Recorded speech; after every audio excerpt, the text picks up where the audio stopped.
Do some editing of this video. Getting familiar with the webinar.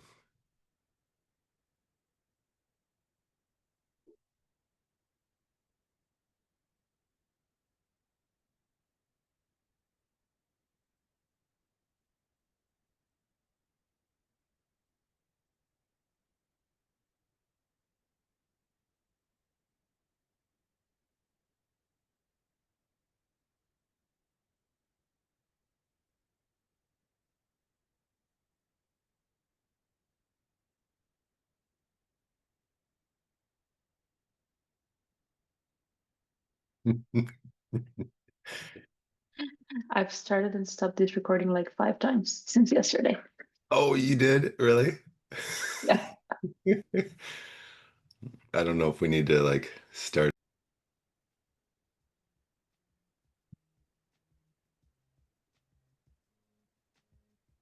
Hello, everyone.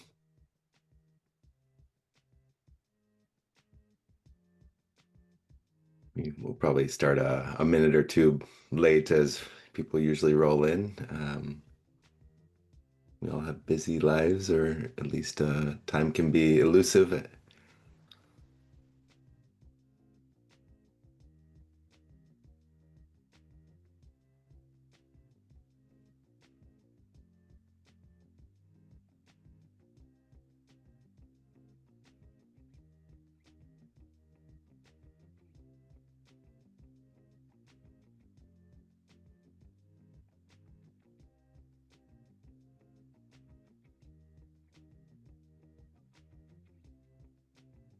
And then Maria, was this the session we had like 130 people in last time? Yeah. Okay, so yeah, this number could balloon quickly. Definitely.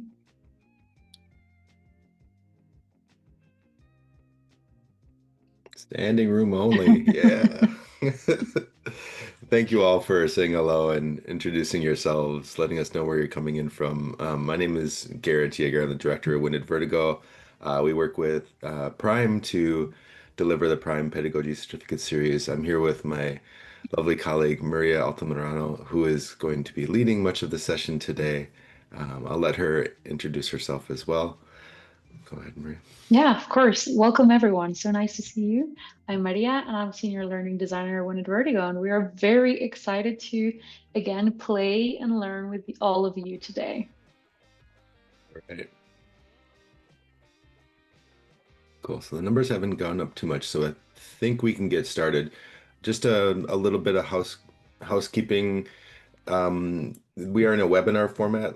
Last time, if you joined our Intro to Prime Pedagogy a month ago, you were able to turn your cameras on. You will be able to raise your hand and turn on your mic if you have questions throughout today. We are going to be introducing some more tools, so there's going to be some potential IT support for you all, but also just a general, if you need to say anything, you still can. And then when we go into breakout rooms, you'll be able to turn on your cameras when you go in those. In fact, we highly encourage that. In the meantime, enjoy yourself. Let us know if you need anything. When one of us is leading, the other will be tending to the chat. So please feel free to have conversations in the side chat here and let us know if you have any questions. But otherwise, welcome everyone. We are here to start a webinar on active learning in large classrooms. Maria will be leading much of it today. I'm very excited for you all to experience what we have designed. I think it's going to be lots of fun and very, very useful. Just so you know, what we like to kind of to set the tone here, we hope that you take on the role as learner today.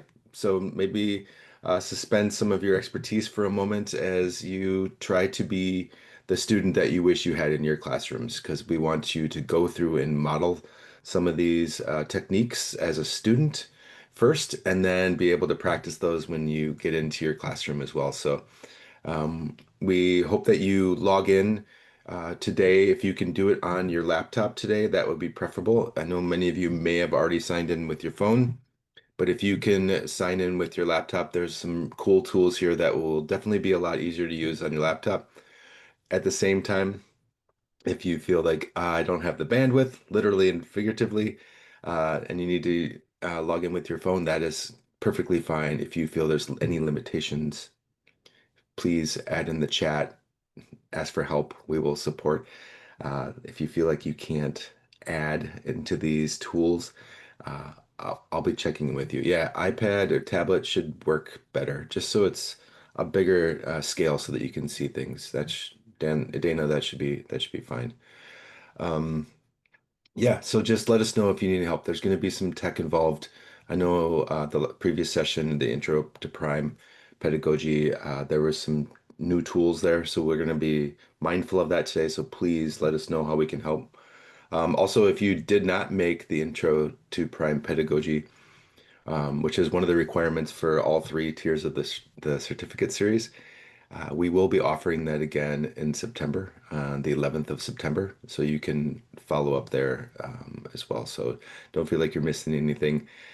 We also will be posting an interactive video of that intro to Prime Pedagogy, where you watch the video and there's going to be pop-up quizzes as you watch it, and you can accomplish that requirement by watching the video as well. It's not nearly as interactive as if you show up to one of these live events, but it is. We think it's pretty cool. So. Without further ado, I think we're going to jump into the session here. If you look at the slide deck, hopefully you can see it all.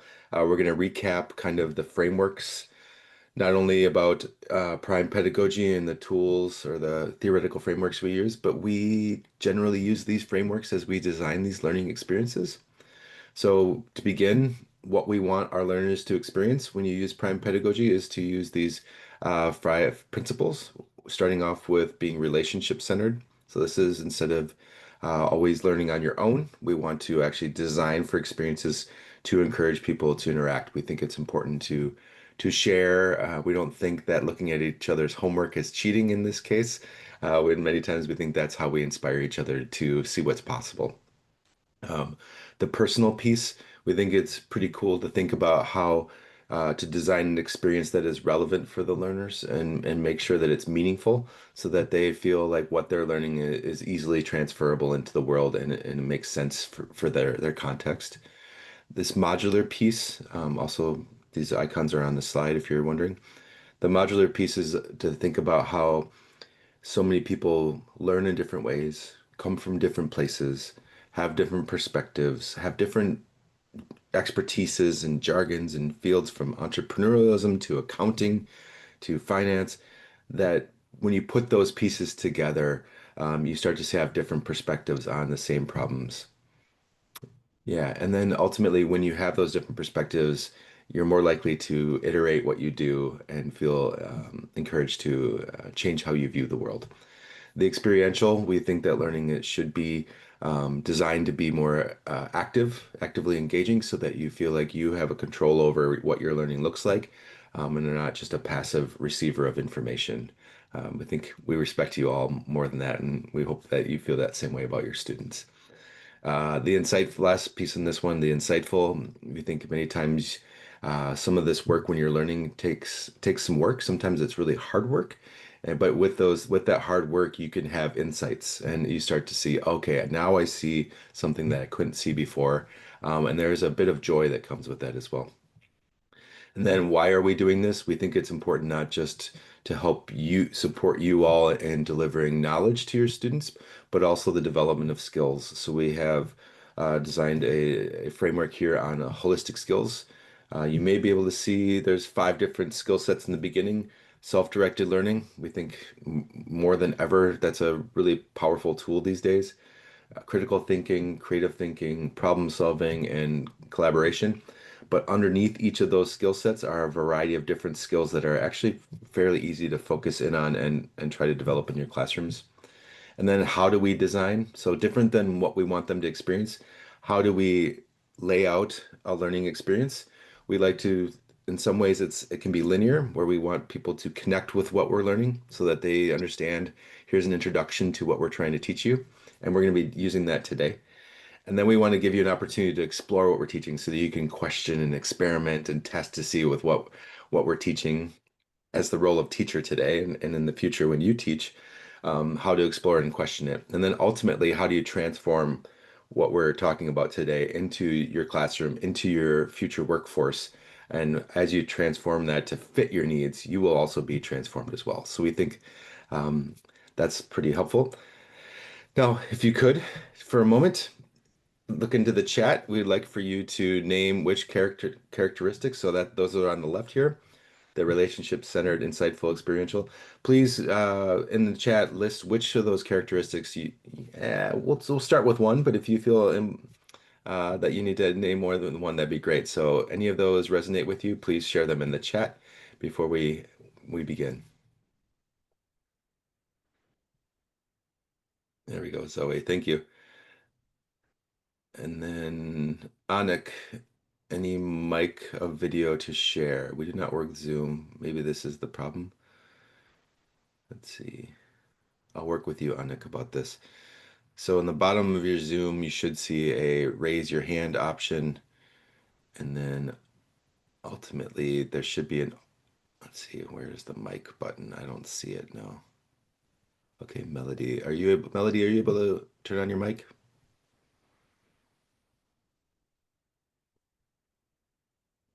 And if you unmute Melody,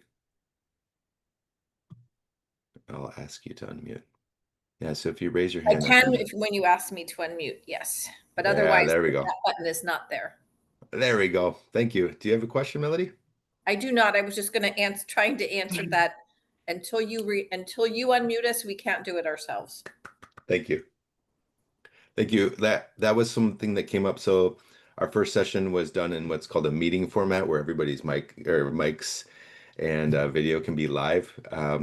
We switched to webinar this year because there's some registration pieces that are connected between Salesforce and Zoom here. So thank you, Melody. That was really generous.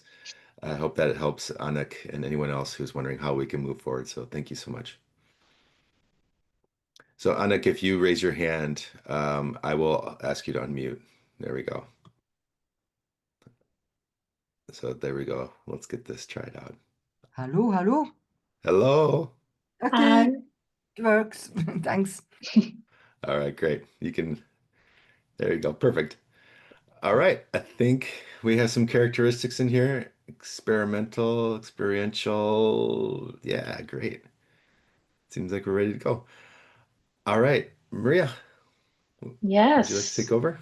And we just have a question from Sadia, like that they have not received the recording yet. Yet the Prime team will be sending the recording along with the interactive video and some results. So it will come to you soon.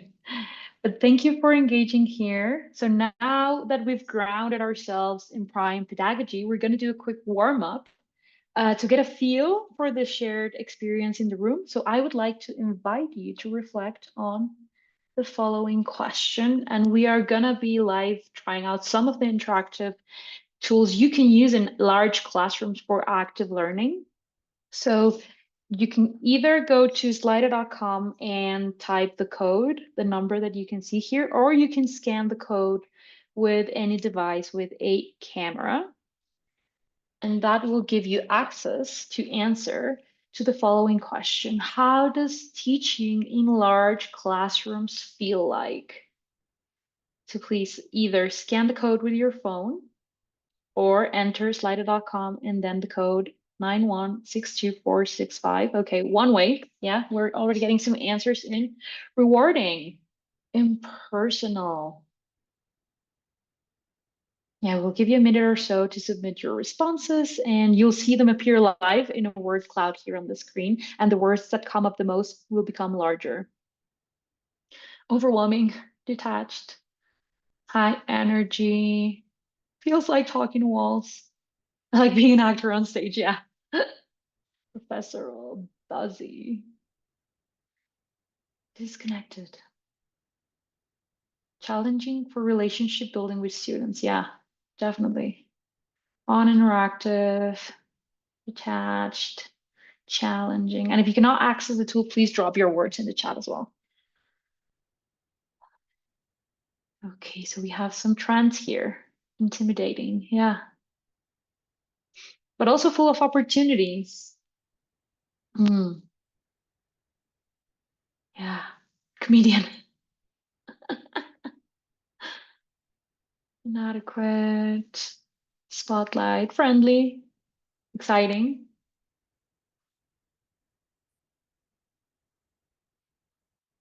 All right. Look at this beautiful mess of feelings. So I see so many words, even chaotic, popping up, big and bold. These kinds of words are great conversation starters because they let us surface the emotional landscape of a group in seconds. And they can scale beautifully, even when you're working with hundreds of students. So just calling out a few. Overwhelming, yes. Managing attention and participation in large classrooms can feel sometimes like herding cats. Exciting because big groups also mean diverse ideas and big energy. One way, yeah, that's also powerful. Sometimes it is hard to create connection at scale. And what this shows us is that active learning in large classrooms is not just about the techniques. It's also about tuning in to how people are showing up to the room and making space for that. And keep in mind that this quick moment we just used with slide.com just modeled one way for you to turn a passive group into an engaged one in under 2 minutes. So let's build on that. And what we want you to come out of this session today with is that there's ways to bring the classroom down to what we call a more manageable size with these kind of tools and these kind of interactions. We want techniques, approaches that make the classroom feel smaller, closer, more intimate, even if it's like 100 students. And this is all about increasing engagement for students without making it unmanageable for you as teachers. So thank you for engaging in this great exercise. Now, Maria, what's Let your understanding of Slido as far as it being free to a certain limit? Yeah, it is free to a certain limit. Like there's a limit to the interactions you can put in every like collection. The great thing is that you can embed it into, so right now we are projecting a PowerPoint and it's inside the slide. So I don't have to jump on and off the PowerPoint, Yeah, which is really that's convenient. huge. Yeah. Yeah, that's really But big. yeah, why don't we But talk about not why with, doing active learning? Like why yeah, bother? yeah. So why are we talking about active learning? So we brought in some research here. Everything that we're bringing in is bound on uh, um, grown from research, some theory, and some reviews that we've done, or building off of some meta-analyses and other things that we've taken. So yeah, we do have a strong research background to what we're doing here. So looking at, for example, here we have how actively engaging in problem solving is much better for learners of all ages to transfer their knowledge. And many of you know when it comes to the holy grail of education is about, does something that you learn in a classroom transfer into the real world?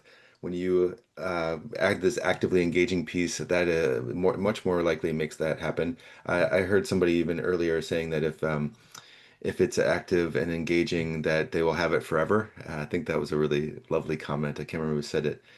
Um, yeah, and Rena, we will talk about the experiential piece, but we're going to model some of that today, how we can get to this experiential piece in large classrooms. So hopefully that scratches an itch for you. Also, students, you can see over here, have a stronger conceptual understandings when they actually generate the solutions and they struggle and productively. That was kind of that hard, fun, insightful piece of our playful characteristics so that they get joy by making the meaning themselves. And then, yeah, I'll address some of these other comments, but yeah, Maria, can we go to the next slide and I'll Yes, I'll of continue course. the reference of literature.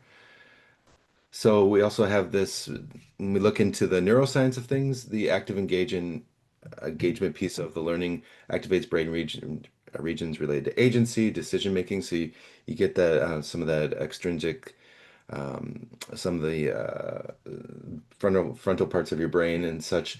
It also helps to enhance the encoding and retrieval, especially if you provide learning in a bunch of different modalities and not just lecturing. It allows you to access that memory in a variety of different ways and pull it out, and more likely to be able to understand those concepts later, not just remember them when they're sitting in their classroom. So there's a lot of ways to kind of untether them from the classroom and help them transfer this learning.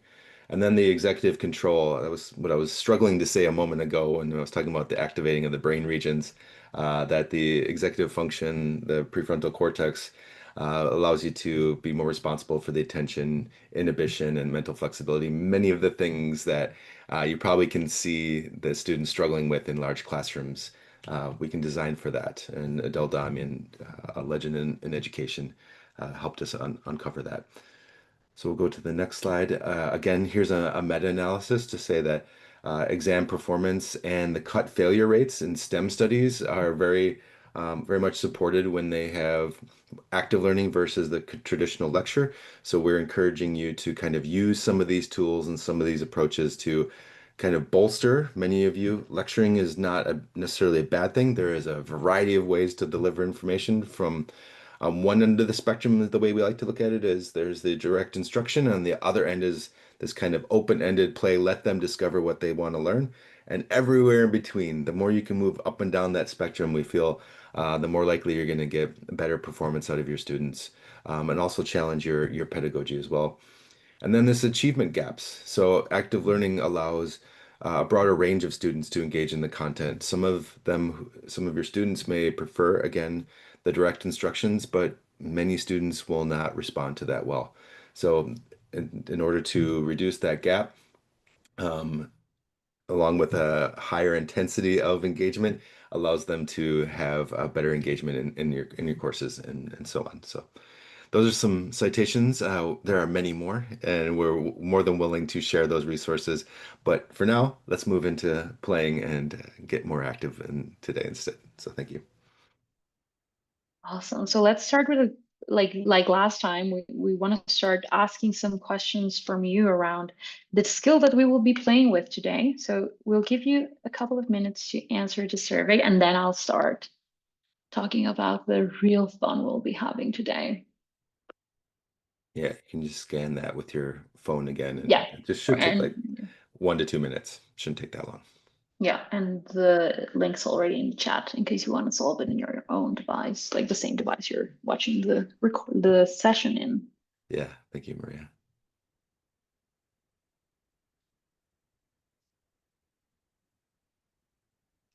Yeah, and Oops. Deepak, I understand your concern about having devices.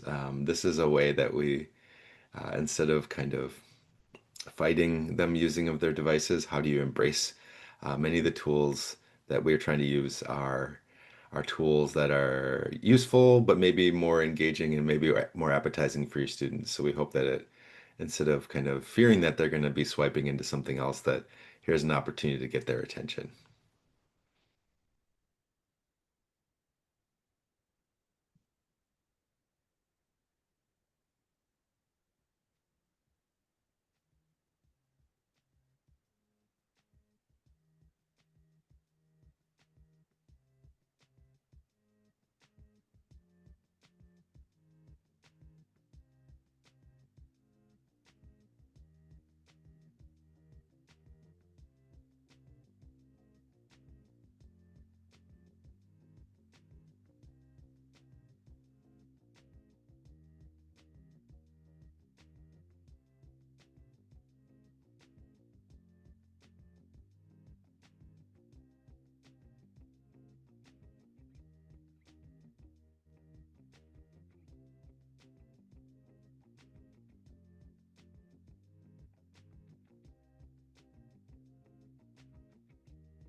Yeah, so the 0 being a limit is ultimately it's a test to make sure that everybody responds to every item. And Deepak made the point of if you slide it to 1 and then slide it back to 0, it will unlock it, that requirement. So hope that is helpful. Thank you, Deepak.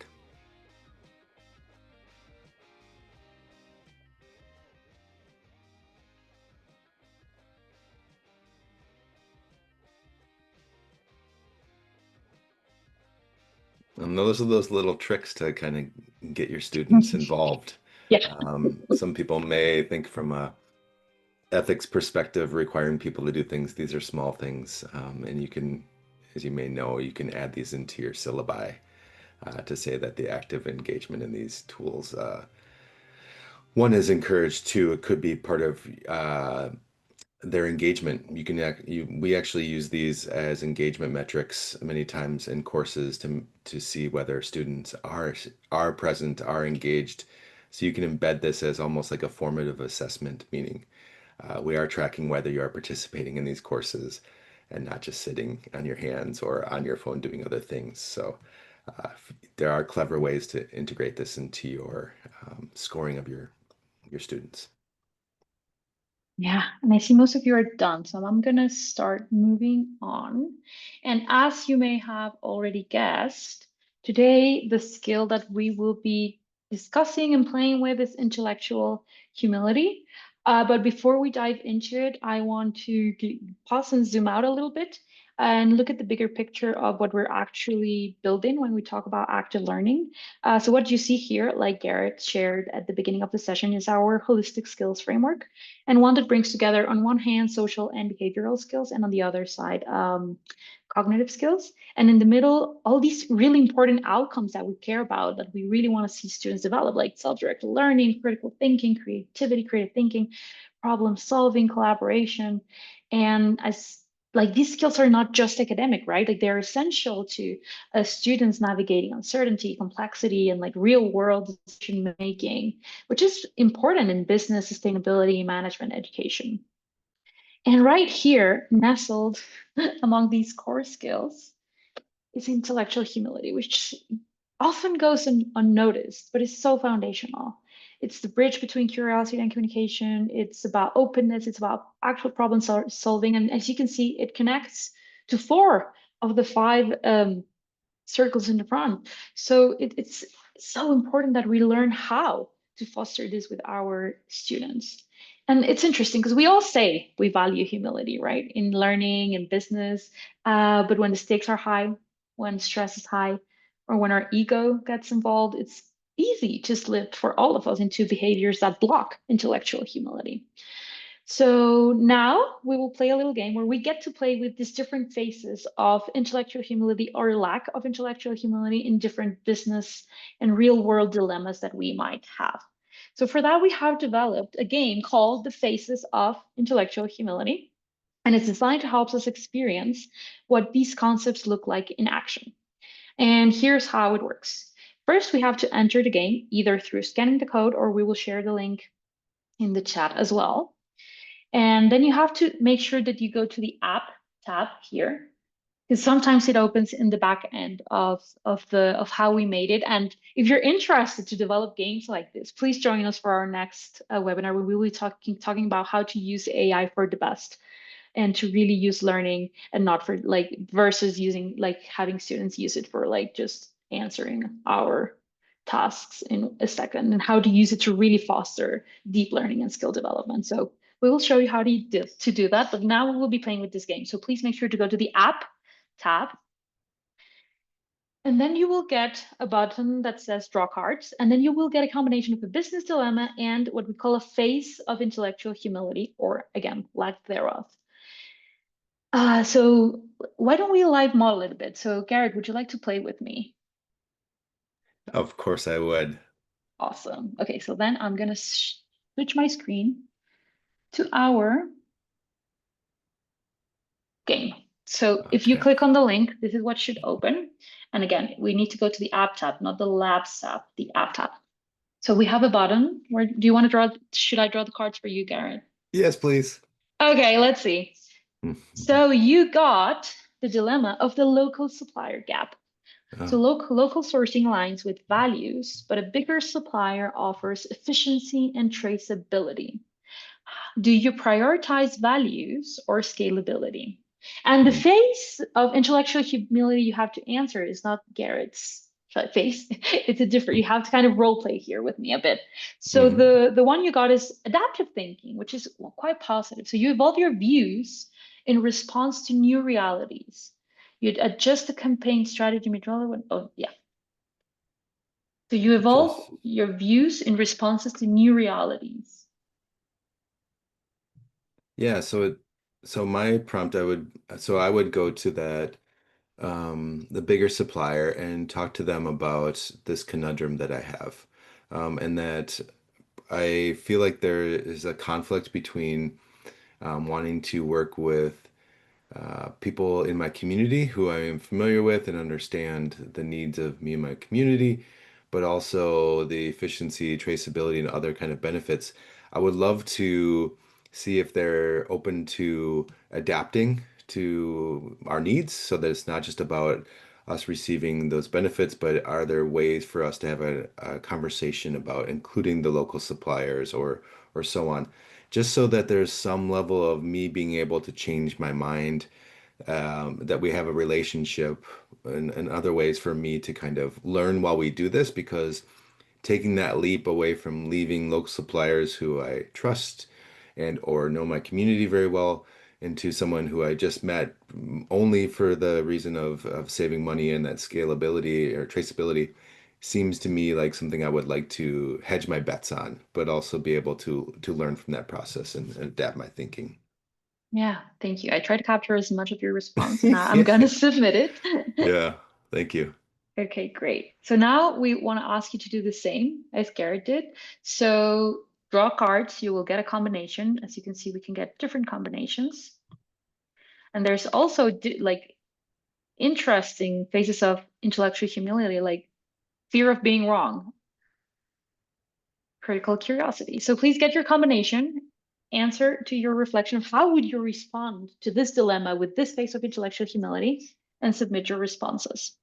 We'll give you 5 minutes for this, so you get to think about your response and how what implications it would have for the business dilemma. And then we will jump into breakout groups, so you can share in smaller groups what you answered, and you will be giving feedback to each other. But right now, let's just do the individual work of sharing your thoughts on how this phase of intellectual humility or mindset will influence your decision making in this specific dilemma.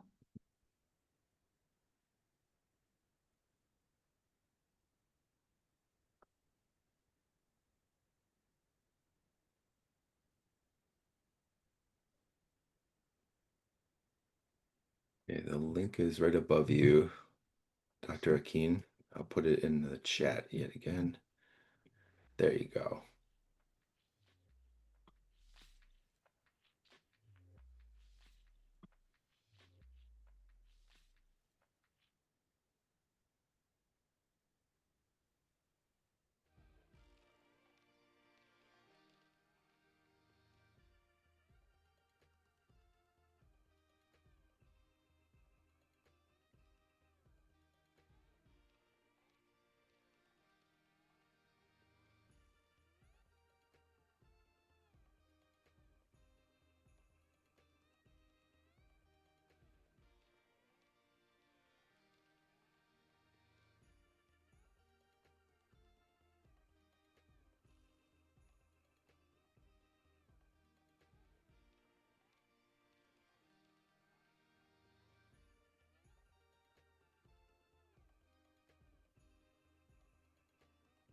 If you feel like you either were a little stumped by the cards, or maybe you were excited by this, you can also draw more cards as well, going back to that link.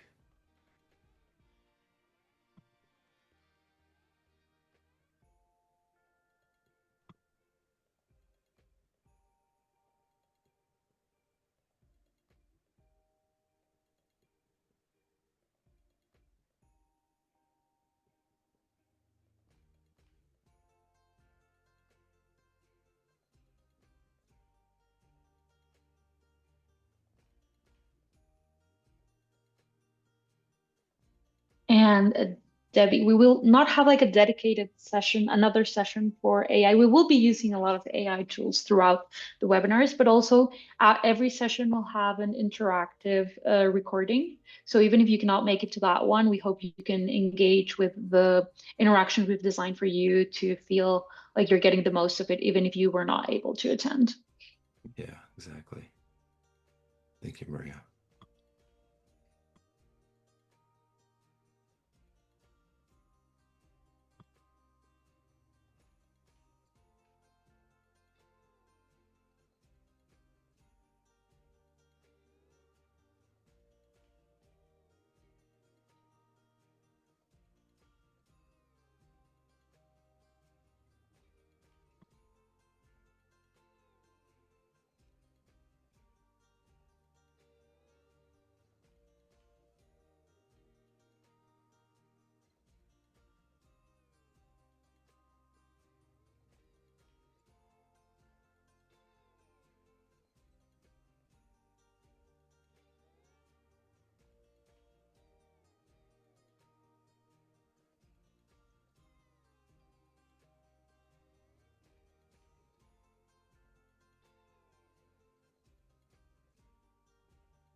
Oh, Chandra, Perplexity Labs. That's a, I don't know if you use ChatGPT or Claude or other AI large language model platforms, but Perplexity released this function a couple weeks ago called Perplexity Labs, where you can work with it to develop apps and other kind of, you can use it for data analysis and all sorts of things.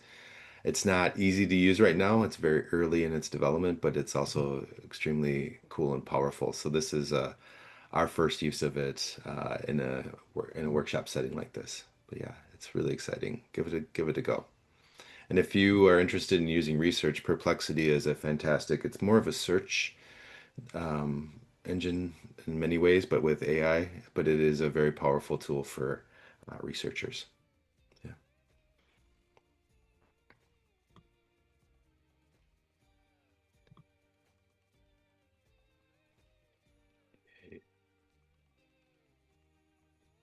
Okay, so all right, so we have encountered a little bit of a speed bump, as many of you are familiar when you teach classes online or use any tools. There's always something to be learned. In our first session for the certificate series, we used what was called the meeting format for Zoom, which allows you to have your cameras on and go into breakout rooms. We switched to the webinar format because it links to Salesforce so we can track your engagement. It helps us to track your participation for the certificate series to make that easy. But apparently, we just discovered you cannot do breakout rooms in this one. So we are going to move what we wanted to do in breakout rooms into the plenary, which is for us to start sharing some of these. But I'll hand it over to Maria.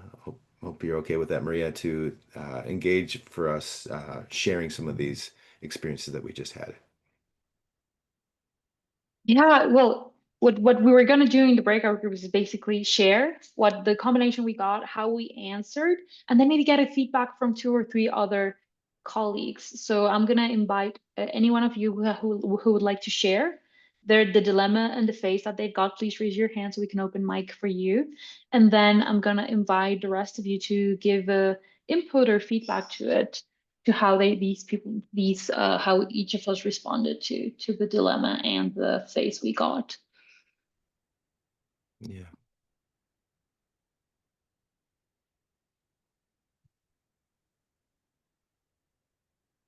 Yes. Okay. Ask to unmute. Hello, I'm from Bangalore, Madhumita Chatterjee. Now, I got actually, I drew two cards. One was about, I'm inheriting a property and would I like to continue with the legacy or make value changes? And I was asked to be I can't see it here now this thing, but I was asked to look at it. from the point of being courageous about my decision and willing to take decisions beyond that. So my Mm. response was that I would of course try and make the changes because that is required, but I'm not going to change the whole thing. Try and find a symbiotic relationship between the old and the new so that we can take the benefits of the old and bringing the new aspects to make it better. That was one of the things. And there was another one about a funder who was asking me to make changes in the matrix that I have created, where he wants it more simplified, but I feel it doesn't show the impact. But Mm.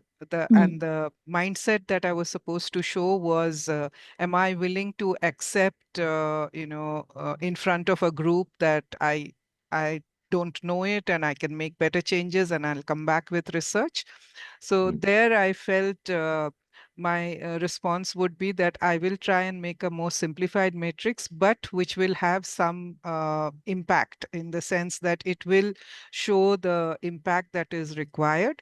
And I will tell them that I would do a little more research to make it better for them, but it need not be just a simplified factor which does not show the impact, because that is not going to help them get the details that they want. This is how I looked at it. I don't know if I'm right or wrong.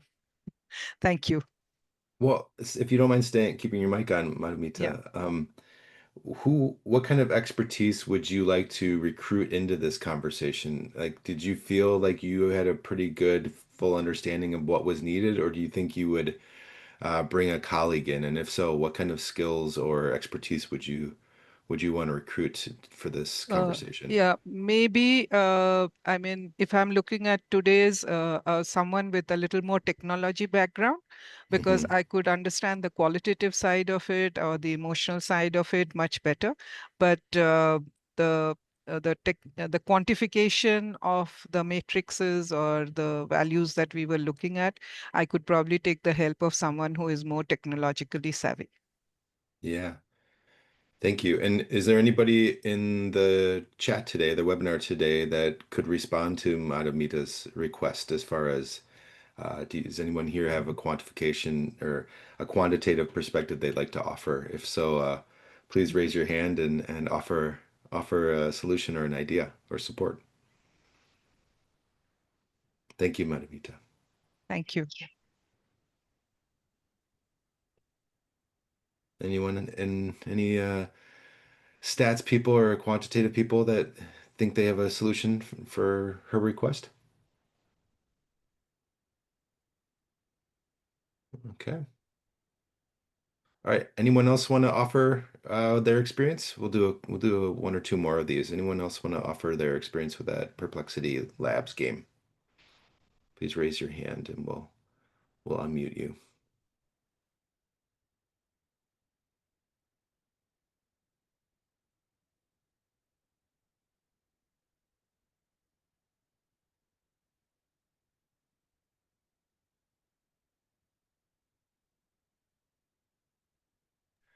And again, let me remind you all, we hope that you, Michael, I see you.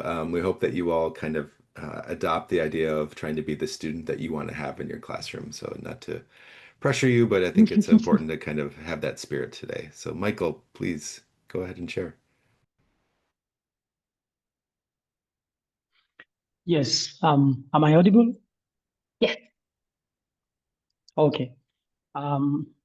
Good evening, everyone. I am speaking from India.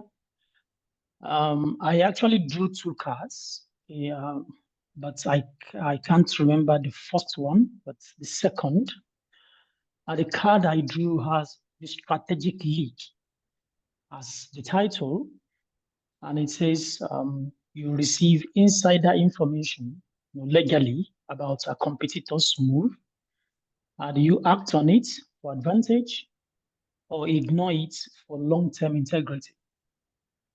And the face of intellectual humility says interpreting fatigue as personal attack or incompetence, dismissing evaluation data or peer feedback out of discomfort. And for my reflection, I said, if the competitors' information is received legally, because the card made an emphasis on that, legally. So if the competitor's information is received legally, then that means I am going to use it for my advantage in business. I mean, because in the first instance, it wasn't received in an illegal way. So why not? We are all in business to profit and get competitive advantage. So if I receive it legally, then I should be able to use it in a legal way to outsmart my competitor. Yeah, that was my reflection. Great, thank you so much, Michael. And if you forgot the cards you got, like in the when you see the previous reflection session, here you see the name of the business dilemma and the phase, like the title of the phase. It doesn't have a full text, but then it can help you remember. Thank you so much. Taco, would you like to share your experience? And then Dayani, yeah. There you go. Yes, thank you. I couldn't see where I could unmute. Oh, talk. Unmute. Okay, it should work now. Okay, do you hear me? Yes, thank you. Okay, thank you so much. Hi, everyone. So I'm Takwa, and I'm from the University of Ottawa. And the card that I drew had the dilemma of the team voice vote. A team unanimously supports a bold idea, except one junior analyst who raises concerns. And it asked if you would pause based on one quiet dissent.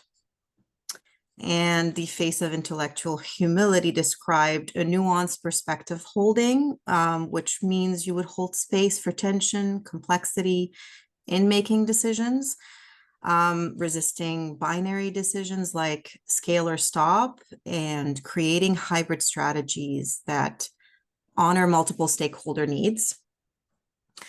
So given the dilemma, I thought that a person with that mindset would create space for the dissenting voice, but without halting momentum. Maybe they would invite the junior to elaborate their framing, their insight, and framing it as a learning opportunity for the whole team. I also, it came to mind that sometimes, quiet dissent can actually surface risks people haven't considered. And the team could create a phased rollout, right, to incorporate safeguards. And at the same time, it would create a balanced team culture. You'd be able to value diverse input, respect, and yeah, I think that was it for me. Did that feel natural, or did that feel a little I uncomfortable? liked the exercise. It was challenging in a way. I liked it. Because it is complex. Like, what do you do if everyone is ready to move forward with a bold idea and is excited about it, but you have, a younger person with less experience being brave enough to share, a worry or a fear? What do you do, right? What's the right? So it pushes you to put yourself in someone else's shoes. I think that was challenging, but very interesting to me personally, that exercise. What would I do if I was that junior? How would I feel? Oh, I had to be brave, so it made me think. Initially, I didn't think about the brave element, the courage it takes. Yeah. We had, thank you, Takwa. And just to kind of add on to that too, we had a session earlier this week with another group, and it was about kind of consensus making and people agreeing about like the values that they want to adhere to as leaders in the future. And one of the groups said, "Oh, we came rather quickly." There was like 4 people in this group. They were like, "We came really quickly to a top 3 values, and we agreed on them. And it was fantastic." And then one of the people in that group raised her hand and said, "Actually, I didn't agree, but I felt like everybody agreed so quickly that I just fell in line." and she mentioned something about feeling something in her body that said, "Hey, this isn't really how I feel." And so Mm, she was like, "Oh, I may have brought this up too late." And what we kind of highlighted is like, is there ever too late? And mhm, so it's kind of how do you cultivate that awareness and that skill to say, like you were saying a moment ago, is that bravery? Is that your mm. strength as a leader to say, how do we encourage you to know you don't need to jump into hive mind? You see it in innovation and in a lot of other ways that if you are always agreeing that you may be squelching that innovation or like you said earlier, that bravery of a junior. And Listening. Yeah. yeah, I exactly. hear you listening to your voice, right? Because we do have an inner voice, and sometimes it gets muted by the if you're in a yeah. So creating a space where everyone is okay to listen to their voice, even if there's a dissonance with the rest of the team, that would feel okay to share. You Yeah, Mm. could learn exactly. something, or the team could learn something. But yeah, so I enjoyed the exercise. Thank you. Yeah, thank you. Thanks for sharing too. Really appreciate My that. pleasure. My pleasure. Thank you. And then Diane. Hello, Hi. can you hear me? Yes. Can you hear me? Yes. Can you hear us? Yes. Hello, can you hear me? Yes, Diana. I Diane. can't hear it. Ah, Mm. we can hear you. Yeah, let me write in chat. Uh, yeah, we got Oh, okay, I can't hear you, but I'm just gonna go on.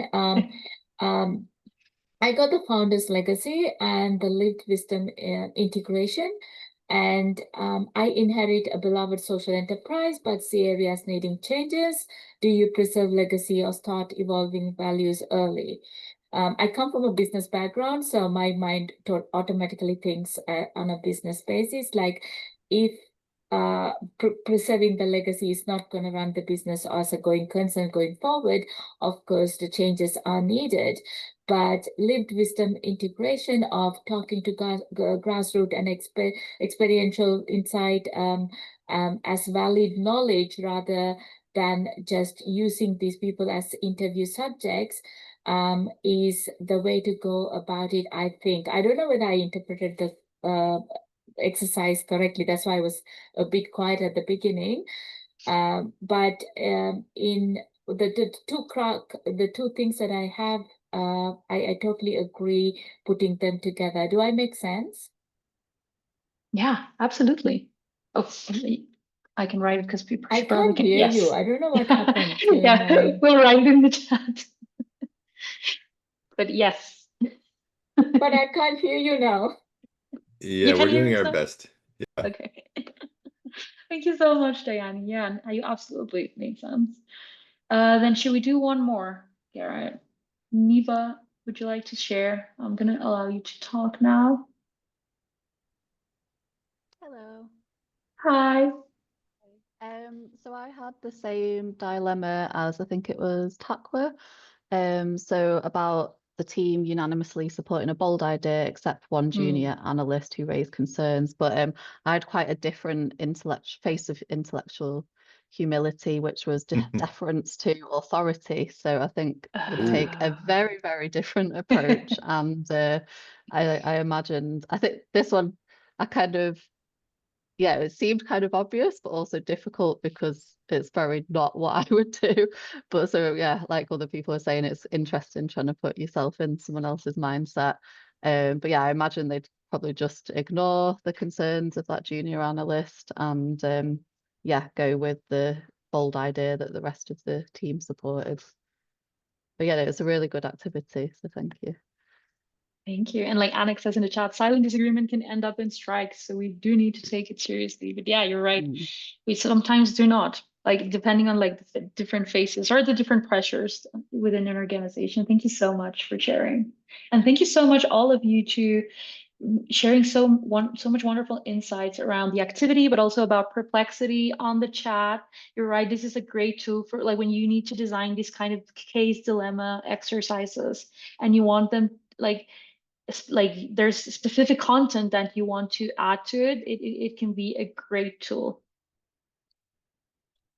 But let's move on. Okay, so let me jump back into the presentation for the sake of time. Okay, so we are already done this, but like we're gonna ask you now to answer to a second survey. Yeah, related to the skill that we have been practicing and discussing right now. And we'll give you a couple of minutes for that as well. Yeah, feel free to scan that so you can take that survey, and we'll put a link to it in the chat as well. I'll do that right now. Great, thank you. So there's a link in the chat now for you to do this.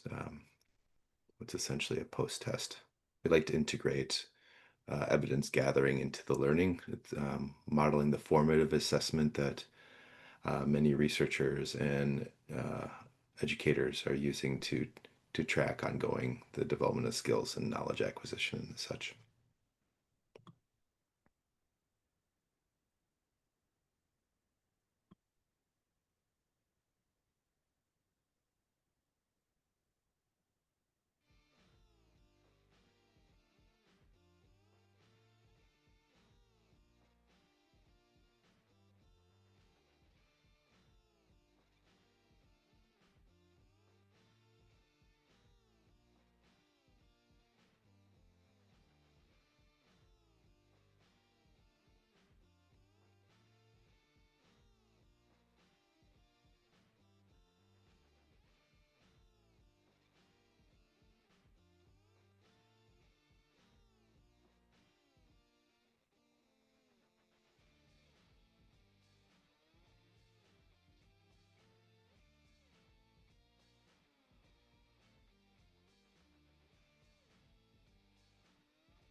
So I have a question, Garrett. So if we were not able to go into breakout groups and Yeah.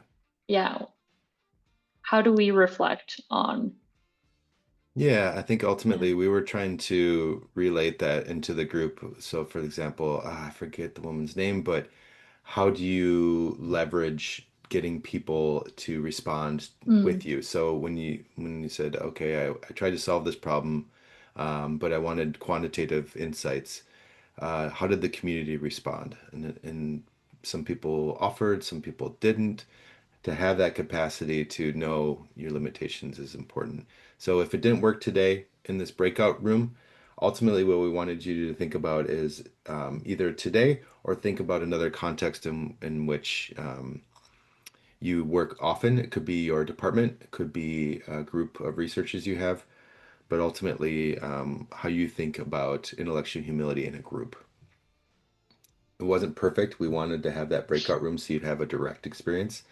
So our apologies, but we're learning and things change. So maybe the next session we can get a breakout or we'll adapt the measure.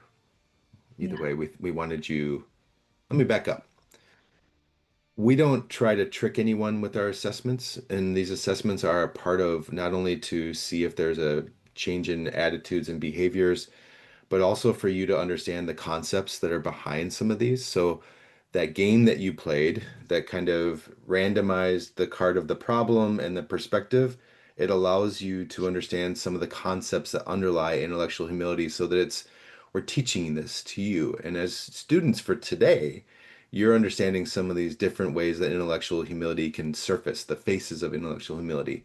And so we want you to learn that. So while it may not be the best post test for us in a breakout room that didn't happen, we do think that this is an opportunity for you to understand how intellectual humility can behave in a group. Yeah, great. And we like Barbara, like as we did not do the breakout groups, she reflected on the discussion we had in plenary. And I agree with you, Yannick. Like this is a great example of Garrett's intellectual humility and our capacity to adapt. And like, yeah, technical issues allows us to be agile in delivery. Yeah, and I'm sure we've all been there, right? When technology fails us and we have to quickly adapt. Yeah, so entering your name allows us to connect the pre-test and post-test, and ultimately we de-identify everything. So we're trained with using of data and GDPR compliance. So anytime we gather the information, it is mostly to connect it to pre-test, post-test, and other things, but ultimately we get rid of the names and to keep it confidential. So we have we're trained in that. So I hope you trust us in that regard. Yeah, and I really appreciate Zoe's suggestion. Like if we were doing this in a physical big classroom, we could have said, speak to your neighbor or to a person behind you in the auditorium, and that would make the activity super like meaningful and the questionnaire meaningful as well. Thank you so much for sharing. Yeah, great idea. And tech never works quite how we wanted to. Yeah, totally. It doesn't mean we shouldn't stop. I mean, I know that Yeah. you all teach more than one course throughout a session, and we're actually going to jump into Maria walking the tightrope of modeling this in just a moment. So hang on. There's more Yeah. potential hijinks ahead of us. Thank you all for your understanding and support. Yeah. Okay. Oh, so now we want to demonstrate how you can make these small active learning opportunities and how you can embed it within your lessons as well. So yeah, we want you to vote, live vote. Oh no, so sorry. So first, let's answer to this reflection. So if you were to take this Perplexity Lab game of the Faces of Intellectual Humility into your classroom or context, what would you need us to add, remove? What would you like? Because we're actually trying to build this repository from the webinars of tools that you can already use and already bring into your classroom. And we hope that they are useful for you to help your students build skills, that they are easy to use, relevant for your context. So we want to hear, what else would you need from this tool if you were to bring it to your context? More examples, yes. And maybe being able to tweak the cases so they are more relevant to your specific context, a step-by-step tutorial on how to use it, practice. Exactly. And somebody asked about being able to access all of these responses afterwards. That is something we wanted to build in. You could even ultimately do some analysis to see how people respond to these and share those back to each other. So yeah, we're hoping to build that on later. Real-time feedback, and maybe that you could see others' responses, which we were trying to build, and we're still trying to, yeah, improve clear instructions, so like a proper onboarding to the game within the tool, an online course on how to do your own Perplexity Labs Mm. games, maybe, yeah. A kind of Or AI reflection and individual answers. Thanks, Natalia. you all would enjoy this. Maria actually wrote Yeah. a script to ChatGPT to say, what are the different facets of intellectual humility and different contexts? So she actually had a GPT create a table of the two different cards that we then fed to Perplexity to create the app. So there's some part of that process, or even if we were to share with you what that table is, so you could better understand what each face of intellectual humility looks like, all backed in research. So we, vetted that, not just blindly listening to it, but those are things we could share as well. Yeah. Then more context, instructions, visuals for UDL. Yeah, definitely. Mm-hmm. Oh, and frankly, we're not necessarily have the same expertise in business as you all. We're Oh, yeah. educators, psychologists, designers. You may think that some of these examples could be updated or have a little more a personal spin. If you remember the 5 characteristics, how do we make it more relevant for them? We could use your help potentially to Yeah. make these questions even more relevant. So yes, that could be. Yeah, the Yeah. authentic. Thank you, Nora. Yeah, comprehensive subject specific dilemmas. So then maybe some way you can rank the student contributions. Yeah, these are all really great ideas. More feedback, more data, the better the model. Absolutely. Thank you for these Yeah, this is comments so in the chat. valuable. Super helpful. Okay, so now into what Here we our go. next. We want to demonstrate that everyone can do this and everyone can embed active learning in their classroom designs. So we are taking the risk of live modeling how we would embed active learning opportunities for these 3 topics that we are not experts about. So please humor us as we do this experiment. We have chosen 3 topics: ESG metrics, and net present value, and customer segmentation. 3 different tools: Menti, Slido, and Padlet. 3 different objectives that we would like to, reach with our students, and the same duration for all. So what we want you to do now is to vote. Which one of these topics would you like us to design an active learning opportunity live with you? NPV, ESG. Okay, let's see. Yeah, and you can vote for a particular topic or a tool. So ESG, Yeah. we're using Padlet. Net present value is Slido, which you're looking at again here. And then customer segmentation, that was That's also... Padlet, and ESG is Mentimeter. Yeah. Oh yeah, sorry, ESG is Mentimeter. Thank you. Okay. So I see ESG is taking... Yeah. Okay, I will go back quickly. Oh, sorry. So you can see the tools, the objectives, good and idea. the themes again. Is there time to model all 3? Let's see. NPV has no chance. Oh my God. Okay. We hope so. Okay, I think ESG is the most popular one. So let's jump into that one. Okay.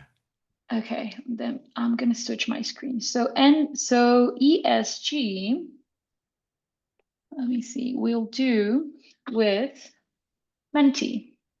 So of course, I would already need to have an account ready and set up. So if you do and you want to like do this along with us, you're completely welcome to. So let's see, I would open Menti, I would click on create new Menti, and maybe for ESG, I would first like to test some prior knowledge from students. So I would start with maybe a word cloud like we did at the beginning of this session, asking what comes to mind when you hear ESG metrics. So then maybe I can use this to, like I said, like test prior knowledge, but also understand some misconceptions about what students think ESG is. And then maybe I would add a scales question. Maybe I would ask students to rate the importance of these ESG factors. Oh, sorry, these ESG factors in, let's say, a retail company. And again, humor us. We're not experts in ESG. We're just playing with it. And then I would add some statements. So I get students to reflect and evaluate how much they agree with these different ESG factors on a retail company. So let's say carbon emissions, fair wages in supply chain.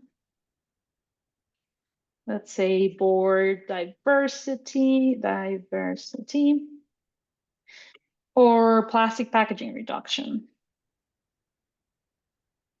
And if you don't mind, I'm gonna, so Anik, and everyone, Mentimeter is another tool that you can get free access in the beginning, and you can even see in the top of the window Maria's working in, there's a limit for how many people. If that, you may use that in, up to 50, I think it's up to 50 participants. Also, if your university may have these tools available, Yeah. Having university licenses. So I don't know if your university has an Institute of Teacher Learning or Scholarship of Teaching and Learning in other ways that you may be able to use that license and or get internal funding for you to use these types of tools. We are glad to support in any way that we can, but yeah, Mentimeter is super cool. Thank you. Yeah, Go and ahead. it's sometimes part of the Office 365, like Regil says. So you probably already have one of these available for you. Yeah. Mm-hmm. Okay, so and then maybe if you want to suggest any other factors that are better than mine,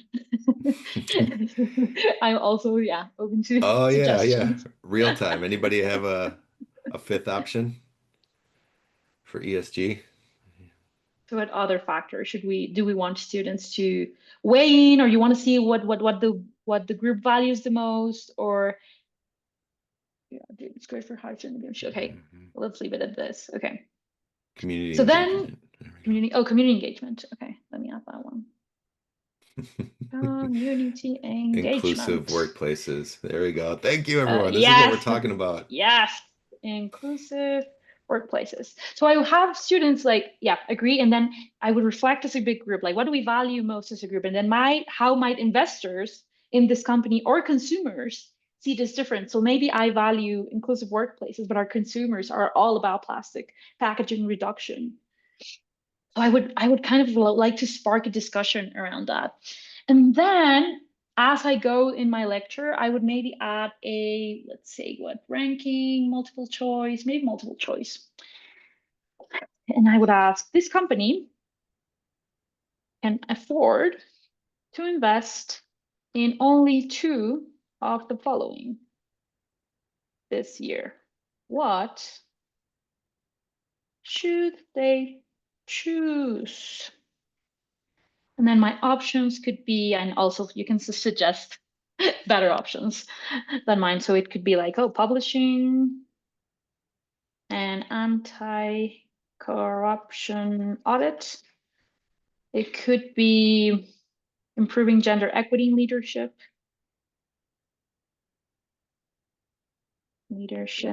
It could be transitioning to 100% recycled packaging. Sorry for the typos. And then, yeah, we would see what would they choose, and then what trade-offs are you making by choosing these. And this way, I'm engaging students with ESG as a balancing act and seeing how metrics can influence real-world strategy and etc. So this would be one way I would do it. And I think we have time for another one. Yeah, Should we try that one? yeah, and I think there's something cool happening here where people are talking about the tools and their familiarity with these. There's not only the tools, but the way that you use them, right? So I think that's one, Maria is showing you real time how to build those, but how do you use those to go from open-ended questions to get their ideas to having them make decisions? So having to make tough decisions, a variety of different ways you can use these tools to really stretch your students. And then to back up, Maria, forgive me for a moment. One thing that Maria and I kept talking about is how do you use these tools and these questions to make what is usually a very large room become much smaller. So ideally, like the breakout rooms that we were trying to do earlier, but ultimately these tools allow the students in the back of the classroom to be just as loud or as influential as those who are in the front of the room. And it's not about a race to see who raises their hand faster or in the classroom or online. And it allows to kind of balance the playing field. I think you all know some of this already, but the way that you frame your questions and get engagement can really empower some of these students who maybe feel that large classrooms do not empower them. Yeah. But please go Yeah. ahead. On to the next one. I think we have time for a second one. And I think the second one on the poll was customer segmentation in Padlet. So shall we? Okay, so what I would do is make a blank board, and maybe to talk about customer segmentation, I would add some columns. I would change the name from my swanky Padlet to customer segmentation experiment. And then, of course, I would start my class with talking about like an intro to segmentation, or if we already discussed segmentation and like segmentation basis. And then I would add columns where I would invite. So I'm thinking of having a challenge like with the students, and then maybe they can do it in pairs or small groups where one column is segment name. Done. Another column is description. Another column is segmentation base or basis. I'll get into that in a second. And then marketing insights. And the prompts for students could be something like you're launching a reusable water bottle brand, and your task is to create one unique customer segment for this market and explain how you would reach them. So each pair or each student has to create the name, the description, connected to the segmentation basis, and have some marketing insights. So for example, you could have a student or a group talk about design a segment about parents of young kids concerned about BPA. Or you could have other like eco-conscious Gen Zs in urban environments, or hikers in warm climates that need their water to stay cold. So this would be like, the tool would be just an excuse actually for students to get to talk to each other and create these fun and maybe absurd customer segments, and for us to maybe see others' ideas. So maybe then I would ask them to comment on two segments of other teams or other students, or maybe like them and create like a contest, kind of a what's the most popular customer segment in the class. And that could spark a lot of discussions about effective segmentation and how it gives us like this precise lens to understand the user, not just what we are selling as a company. So that would be my live. Like, this was a very simple one, but like a live modeling of how I would use Padlet Yeah. to teach And customer segmentation. and as we were talking, you can duplicate this for smaller Yeah. groups too. So you can make 10 of these. You probably have to start paying for some of the services to do that. Um, can I also just real quick, Maria, too? I don't know if you're watching the chat. You're busy building things, which, by the way, amazing. Um, the community right now in the chat, you're modeling what we're hoping to see in the classroom as well, which is we're not coming here with all of the answers. We're coming with Yeah. some answers and tools, and then cultivating the crowdsourcing that you all are sharing. Hey, I'm using this Padlet for Coil, and here I am. I use what's the other one? Kahoot. We're using pre-test, post-test. This is exactly what we are hoping to happen, is that it's not just us giving tools, but you have a whole community here who can share tools. We hope to facilitate that, not just in the chat here, but that many of you are going to have better questions than ours, maybe tools that are more relevant that you use, but to share these experiences. And ideally, maybe not necessarily in this event, but in the future when we build this community of practice, that these tools are going to be available, like Maria said, a repository of tools that you all can use, and not just the ones that we build, but if you wanted to share the ones that you use as well, that could be really valuable for everybody to have this nice library. Absolutely. And I absolutely agree with Deepak's comment. Tools will not translate automatically and by default into engagement. It's about how we design within the tool. Are the questions interesting enough? Is the challenge relatable to them? And it's coming back to these 5 characteristics. Are we making the content within the tool personal? Are we making it relationship centered? Are we making it modular, experiential, insightful? Like a tool by itself will not translate into engagement. Tools are mechanisms for us to design for engagement. Exactly. Exactly. Very cool. Do you want to try one more before we reflect, Maria? Are you willing to take that tightrope walk again? Oh, do we have time? Okay. We got 13 minutes. Okay. Well, let's do it. MPV. Okay.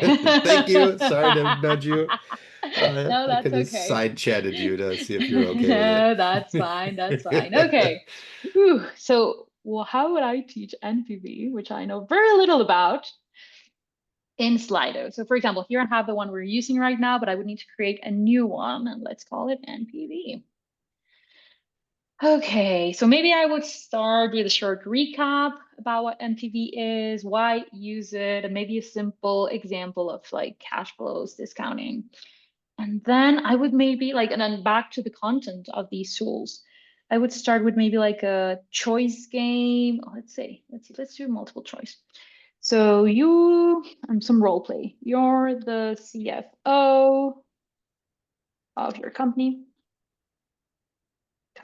and you have a budget of, I'm just going to put a random number. Which project would you fund? And here I want, like students to reflect on NPV beyond math. So I want them to factor maybe risk and strategy and stakeholder management. So maybe I say like project A has an NPV of, again, random numbers. It's actually high risk, and it has a low strategic fit. Then we have a project B.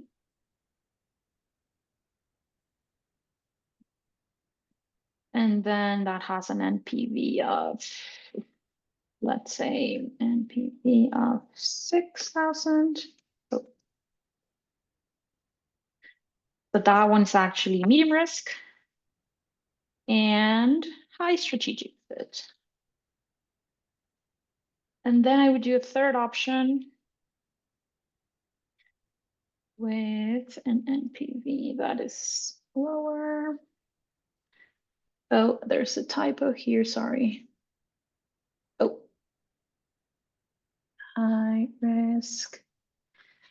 This is low risk. Risk and medium. So I would invite them to choose one, and then I would add another interaction to understand why. Why did you choose that project? And then I would invite, students maybe in pairs or small breakout groups if I'm doing this online to reflect on their own reasoning, but the other peers' reasoning, like aligning NPV versus risk versus alignment. And maybe then I would end up with a small debate, calling out on one or two students to defend project A, project B, and project C, and maybe using it to highlight how financial and strategic thinking intersect. And that would be my NPV. Very basic NPV class. Yeah, and this could be an introduction. This could be something to simply make it more interactive, but you can see the potential, or at least I see the potential to do this with even more nuanced topics as well, to really give them and I don't know if you noticed too, but here's the other thing that's happening in the chat too is some people are offering their expertise to say like, oh yeah, MPVs are, very valuable. They happen all the time. You all may find that you have students sitting in your classrooms who may know more about something than you.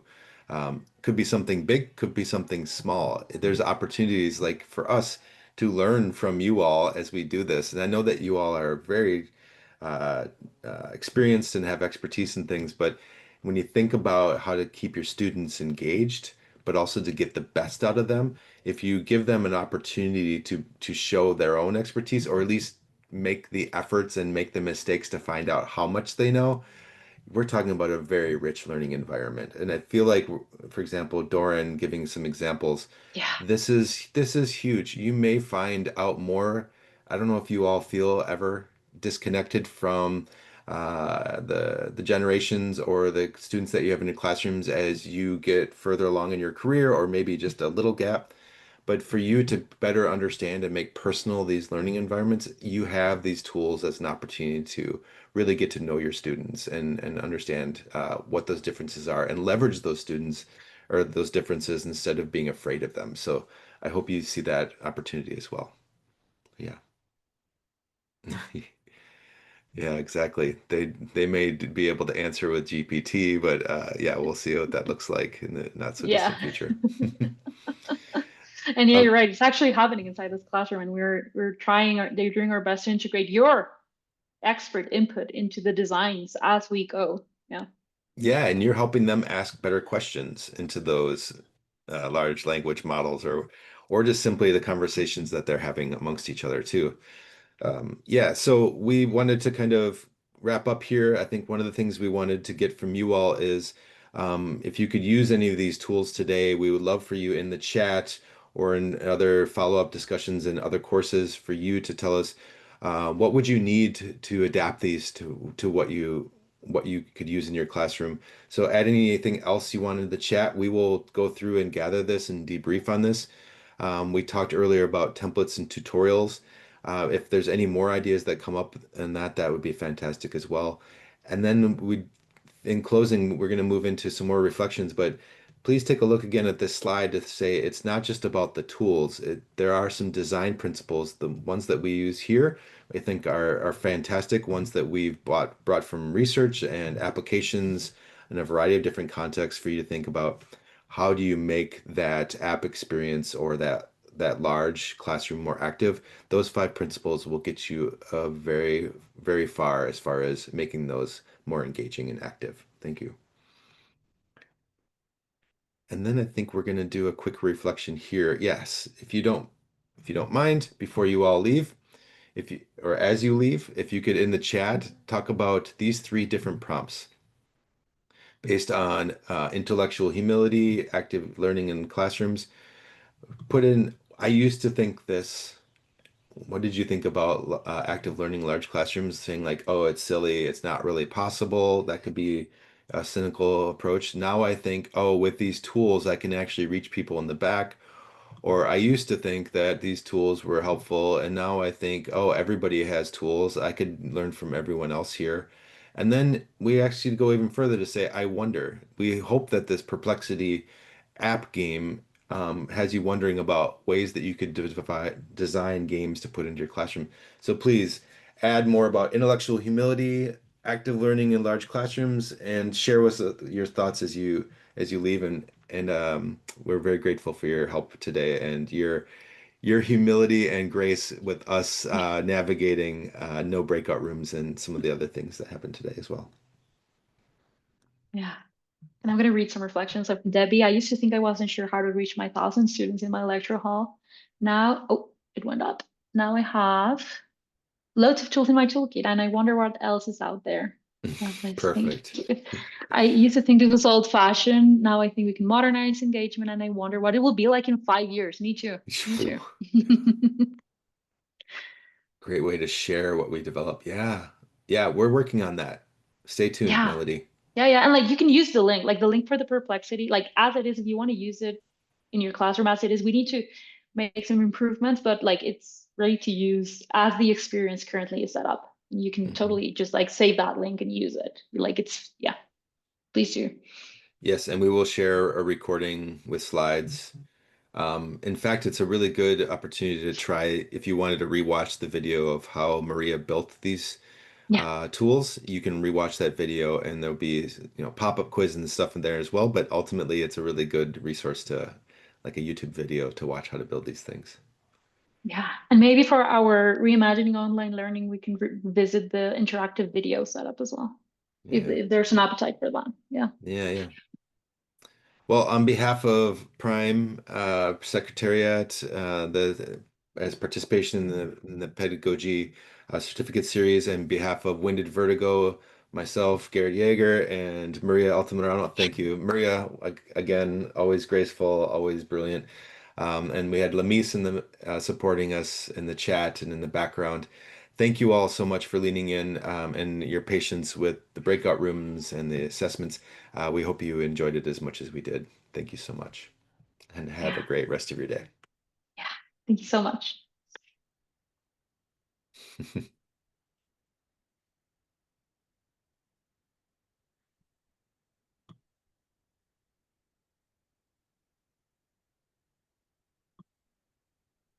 Lovely. I used to think, now I think, I wonder posts. These are great.